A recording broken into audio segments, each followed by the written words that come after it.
Welcome to the Hockey Writers Blackhawks Banter, a weekly show with our top Chicago Blackhawks writing crew, bringing you the latest news, rumors, trades, player grades, game results, and much more. From training camp to the playoffs, from Chelsea Dagger to the Madhouse on Madison, our team covers everything that happens with the Hawks. So get comfortable, grab a beverage. It's time for some Blackhawks Banter. Blackhawks Banter. Hello, hockey fans, and welcome to Blackhawks Banter, brought to you by the Hockey Writers. We are set to embark on episode 78 today. And I know that the Blackhawks are obviously out of the wonderful festivities that we call the playoffs, but there's still a lot of exciting things going on that have to do with the Blackhawks that we would like to talk about tonight. And of course, we are going to talk about the playoffs too, because let's face it, this is a hockey show, and the playoffs right now is pretty exciting. We just made it through the first round. I am here today with Brooke LoFurno. How are you doing tonight, Brooke? I'm doing great. How are you doing? Very good. I keep on saying today and tonight because we all know, everybody knows by now, we record on Monday night and we try to make it like it's Tuesday. So follow along with us. Yeah. Okay. So here we are. Where should we start today? Let's see. Let's begin with some World Championship news. So since the last time we met last week, the World Championship started. The tournament started on May 13th. And the exciting news for Team USA is that the Blackhawks defenseman Seth Jones was the captain, honored as captain of the team. And he's actually doing pretty well, it sounds like. The first game, he was player of the game. He had a goal. Oh my gosh. It wasn't a power play goal, but he had a goal. And we were like, the Blackhawks wanted him to score more goals this season. And sure enough, the first game he plays is not representing the Blackhawks. But he had a goal. And then I think in the second game, former Blackhawk Adam Gaudette scored a goal, and Jones' secondary assist. They won that game as well. I think they kind of had a stinker today from what I read. They lost 4-1. But Seth actually had, I think, an assist there too. So that's kind of exciting. So Brooke, what takeaways do you have regarding Seth Jones, World Championships, anything in general so far about that?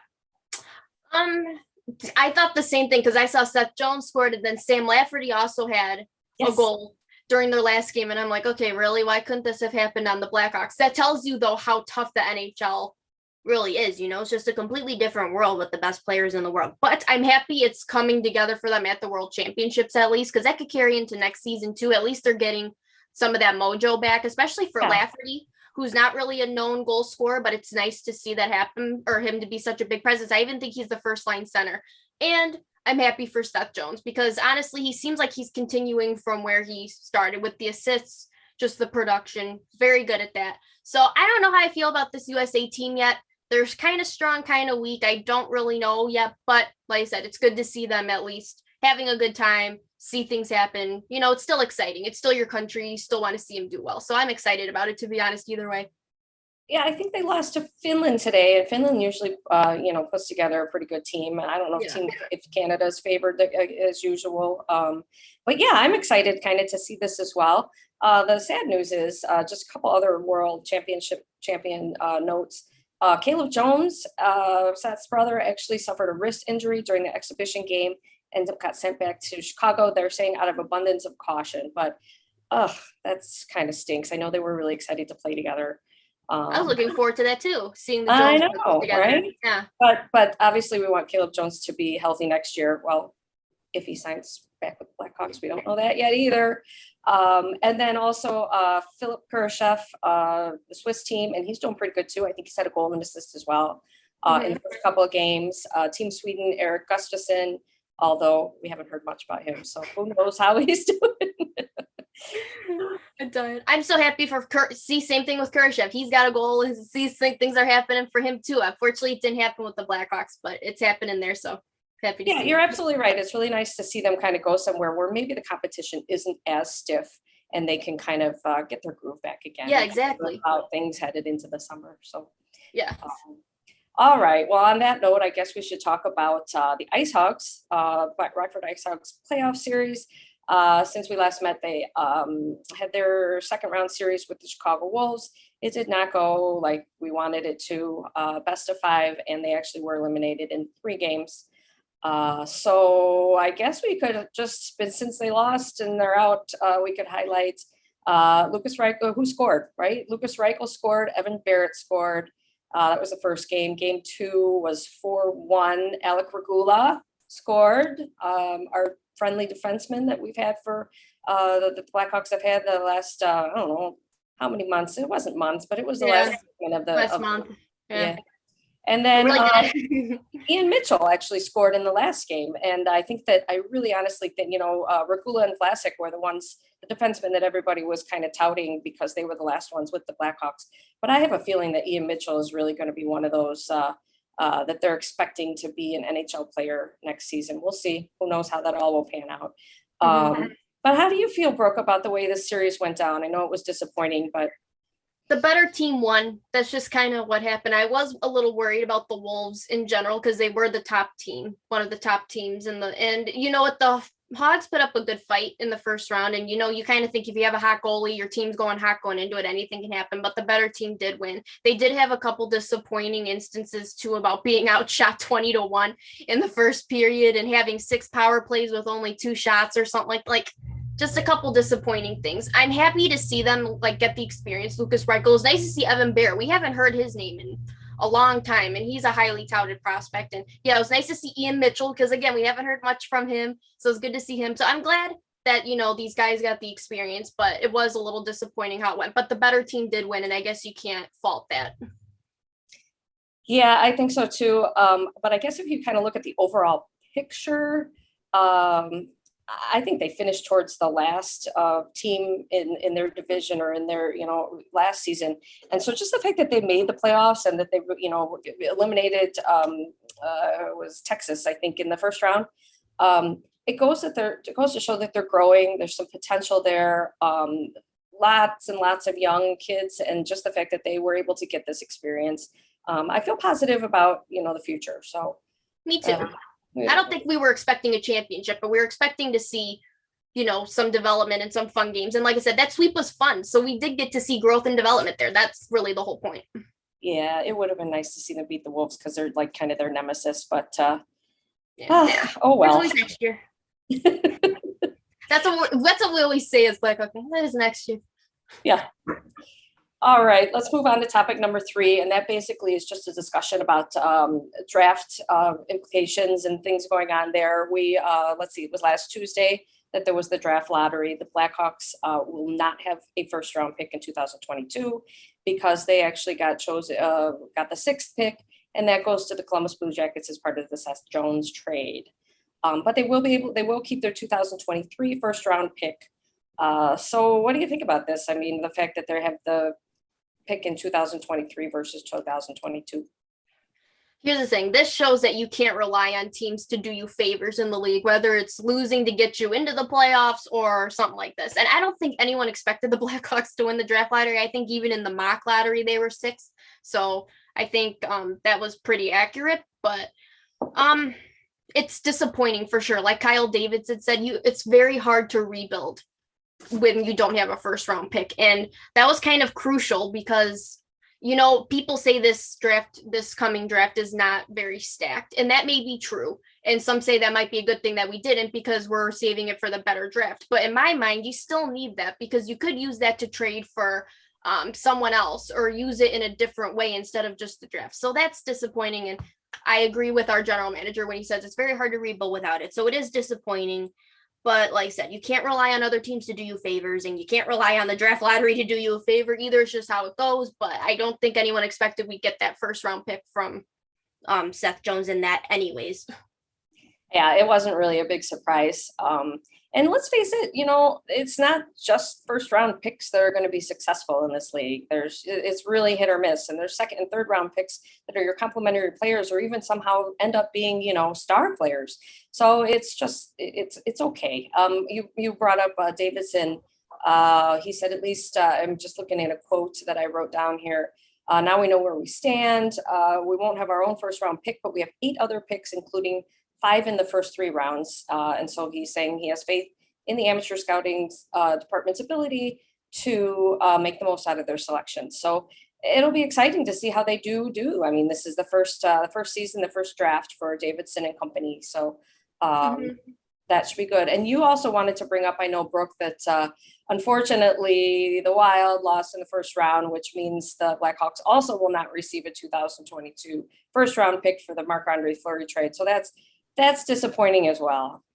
Yeah, that was really, I had the Wild in the Stanley Cup final in my bracket, and that wasn't just wishful thinking of hoping that they would be because of the pick. I really thought they were a good team that had good goaltending and blah, blah, blah. So I really was hopeful that they would get there, and they didn't. And that was disappointing too in that sense, because the Blackhawks didn't get that pick. But like you said, you can't rely on teams to do you favors, I guess, in this league. And you know what? I guess a second round pick is still better than nothing. And you know what? The Hawks have been able to find some gems in the second round, with DeBrincat. And there has been a lot of really good second round picks in the league. Jason Robertson. I'm sure I'm missing a lot of them, but like you said, they can still get good picks. But like I said, that first round pick, though, it doesn't matter. Either way you put it, it is disappointing. They had 2 chances to get it and they failed. But we'll just have to see how they do with that. I think everybody was rooting for the Wild, and the fact that they were the first ones eliminated, and it was a sweep. But they were up against a really good team, and we're going to get to some playoff talk a little bit later. But it is disappointing. I think we're all rooting for the Wild for more reasons than one, because of Marc-Andre Fleury and that situation, but also because it's kind of a fun team, even though they're in the Blackhawks division, so we can't root for them too much. But when the Blackhawks are out, why not? Yeah, exactly. Plus, they're not the team. I think we talked about this before. There's a couple teams in the Central Division that I really don't mind, and then ones that just really irk you. And one of them for me is the Blues and the Predators. Those are the teams that really irk me. Can't get on their bandwagon. Sorry. Yeah. Oh, no, wait. It wasn't the Wild that was out, and it was the Predators. I'm getting everybody confused. Well, we'll get to that later. Yeah. All right. Point is they're both out. Let's regroup by having our mid-show reminders. We are about halfway through our show. So take this opportunity to tell you about the Hockey Writers now have their own Hockey Writers Sports Betting Guide, a brand new source for your daily sports betting odds, lines, props, and futures, as well as some daily fantasy strategies and analysis. So make sure to follow THW Bets on Twitter and also Facebook if you're interested in this, and you can get the latest on everything sports betting. And we'd like to obviously remind you to please bet responsibly. So let's move on to topic 4, which is just some random news that's come up over the past week that I thought it'd be fun to discuss. So first one is, by an overwhelming margin, Patrick Kane has been voted the league's best stick handler for the second year in a row. And this is something that's voted on by the players, so there's not a whole lot of bias there. Players know what the players are doing, and they're saying that Patrick Kane's really good at these things. So would you agree with them, Brooke? Yes, I would agree with that. And I forgot, I looked at that poll and I forgot if there was I think there was a best passer. I thought Patrick Kane might win for that for sure too, but stick handler, I think describes him perfectly. I mean, that's just a God-given talent at this point, and that's not a biased thing. That's just, he's got a talent, and that was very well-deserved. And like you said, it's the NHL. You get voted on by your peers, pretty dang good. Yeah. And I think he hasn't been voted for best passer and been in that running a lot as well. So if it wasn't this year, it was in the past or whatever. Yeah. All right. Well, here's kind of a cool little nugget. The Strome family, Dylan Strome and his family, have a new dog, a little golden retriever puppy named Benny. And Benny actually came from the same father as Wrigley, who is probably most fans know if you follow along. Wrigley passed away, their dog, recently. So the fact that they have another puppy, and there's a picture of it on Twitter, if you look him up there, it's very exciting for the Strome family. Some good fun news there. Oh, he's so cute. You guys really should check it out. He's so cute. I mean, you can't go wrong with puppy content. If you're sad about the Hawks not making the playoffs, at least you got puppy content. He's so cute.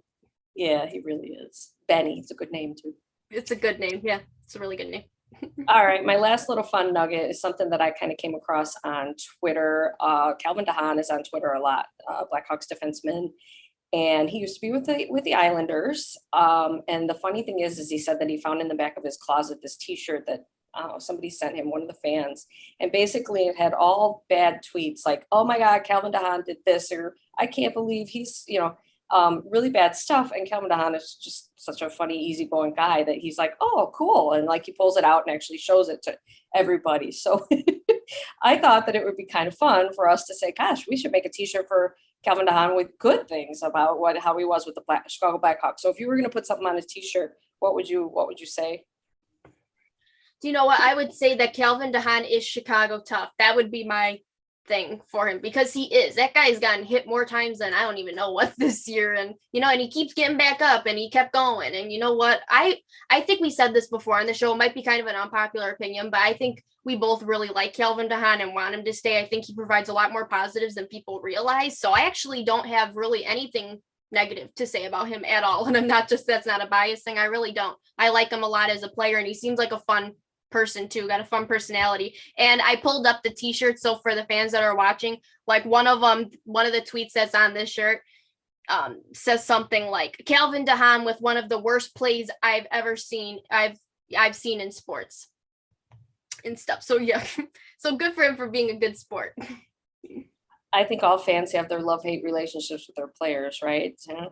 Yeah. But, I just, this prompted me to look up his stats, and you guys, he had 4 goals this season, which is just one shy of his career high. And he's had like 1 goal every season for the past 4 or 5 seasons.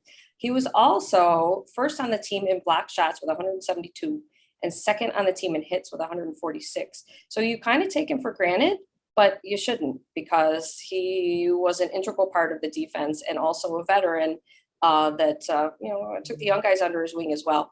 And plus, just the humor, I got to bring that up again, that, he was a target to be traded at the expansion draft, the trade deadline, and he just takes it all in stride and comes and says, yeah, media guys, everybody, I'm still here. I guess you got to put up with me a little bit longer. And I think, like we just said, Brooke, that we'd love to put up with him a little bit longer, yes. But who knows where or how he will end up, next this coming season. Another thing that we're excited to keep an eye on as we go along in the summer here. Mm-hmm. Yeah. So, all right. Well, let's get to topic number 5 here, which is playoff prediction recap.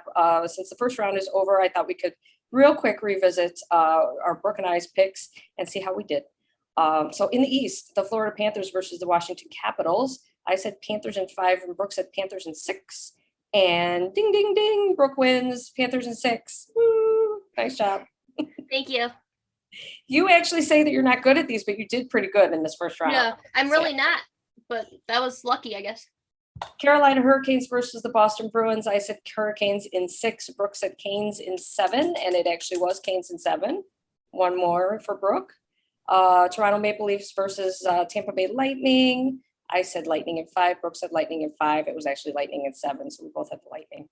New York Rangers versus the Pittsburgh Penguin. I said Rangers in 7. Oh, I win. I said Rangers in 7, and you said Rangers in 6, so we both picked the Rangers. Yeah, okay. So that was kind of cool.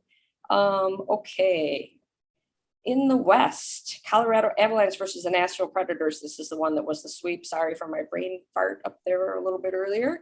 I said that the Avs were going to win in 5, but I also said hopefully they will sweep. So I think I'm going to take credit for that. And you said the Avalanche in 5. So pretty close there. Yes. Calgary Flames versus Dallas Stars. I said Flames in 6. Brooke said Flames in 6. The Flames did win, but in 7. What an incredible 7 that was. Oh my goodness. Jake Ottinger, I salute you. Oh, that was, yes. Me too. I'm right there with you. That was incredible. A great game to watch. I hope you all stayed up and watched it. And if you didn't, catch the replays or something. Okay, we're almost done here. Minnesota Wild versus St. Louis Blues. I said the Wild in 6, and Brooke said the Wild in 6, and that was where we were disappointed, because actually it was the Blues in 6. Yeah. I guess pretty right on most of them. All right, last one, I believe. Edmonton Oilers versus the LA Kings. I said Kings in 6, and Brooke said Oilers in 6. And so it was the Oilers in 7. So you got that one at least with the right team. Mm-hmm. Okay, real quick, let's give our predictions, and then this is kind of our shootout round. Predictions and a couple thoughts in regards to the second round. So in the West, we have the Avalanche versus the Blues. Brooke, what do you think? Gotta go with I had Avalanche versus Wild, and I had the Wild winning, but in this case, I'm gonna go with Avalanche. Yeah, I don't know. I can't do games anymore. Avalanche and Blue. Okay, I'll go 6. What about you? Avalanche and 6? Yeah, okay. Me too. I said Avalanche and 6. I would love it to be 5, but I think the Blues will probably give them a bit of a. We'll see if it's a good series or not, because the Avalanche was obviously pretty dominant in their first round. Okay, Oilers versus Flames. This is the Battle of Alberta here. What are you thinking there? I have to think Flames on that one. Flames in. Do you know what? That might be a 7-game series. I think that'll be one. I'll go 7. 7? Oh yeah, and that's probably be a really good series, especially if it's going to go to 7. I know those teams don't like each other, and they have quite the history. So I actually said Flames. I think the Flames are going to dominate in 5. There's not the goaltending with the Oilers. That's true. So we'll see. We will revisit this, because I want to kind of keep track of how we're doing. Okay, East, we have the Hurricanes versus the Rangers. What do you say? I have the Hurricanes winning that in 6. All right. I have the Hurricanes you have Hurricanes in 6. I have Hurricanes in 7. Okay. I don't know. That's a tough one, but I have the Hurricanes in the final, so. Yeah, okay. Oh, and then we have the Battle of Florida. The Lightning versus Panthers. What do you think? I say Panthers. I say Panthers in 6. And remember, guys, I keep saying either 6 or 7 because that just seems very most logical to me. But I do think the Panthers have the Lightning's number this year.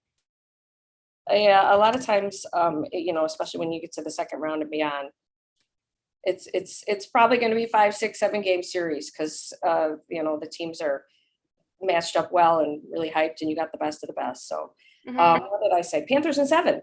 It would be really great. What did we have? 5 game 7s in the first round. So they got a lot to live up to here in the second round. Hopefully we'll see just as good a hockey. It was incredible. Yes, it was such good hockey. So, okay. So a couple other 2 more questions for our shootout round. Which former Blackhawk are you most excited to be watching in this second round?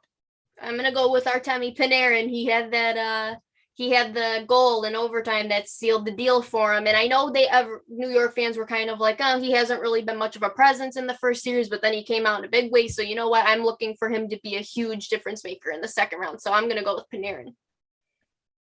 That was so nice to see him get that game-winning goal, because if you recall, when he was with the Blackhawks and they had their playoff run, everybody said that he didn't show up, and I think he really it might have been his first playoffs. And so anyway, he had that reputation, and of course that wasn't the correct reputation. No. So it's good to see him finally come into his own in that respect.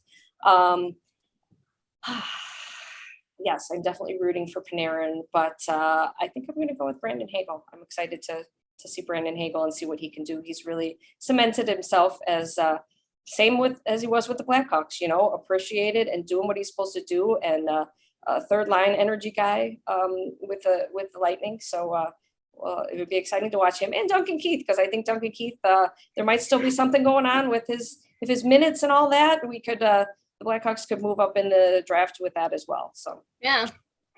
Okay. Final question: which team are you most excited to watch in the second round? I am so looking forward to the Lightning Panthers series. That's the one I think I'm really looking forward to in the second round. I mean, I'm also looking forward to the Battle of Alberta, but I think the Lightning Panthers is going to be just dynamic hockey. I think it's going to be goal scoring galore, and I'm going to enjoy every minute of it. So that's what I think. But I guess maybe team-wise, it's going to have to be the Panthers, because they have very high expectations going into this. So we'll see if they can overcome that. They kind of struggled in the first series there, so we'll see. They did. You're right. You thought that they were going to dominate, and then you're like, oh my gosh, what's going on here? Yeah. And that's a relatively new rivalry, so it should be fun to watch those 2 Florida teams duke it out. I am still leaning towards the Avalanche. I think that they're going to win the whole thing, and I think they're a really strong team, and they're so much fun to watch. So that's who I'm most excited to watch in the second round. But I got to tell you, I'm excited for all these games. It's just going to be great. And yes. We have to live with it since Blackhawks aren't in it. Maybe. Yeah. We're reminiscing. Just reminiscing.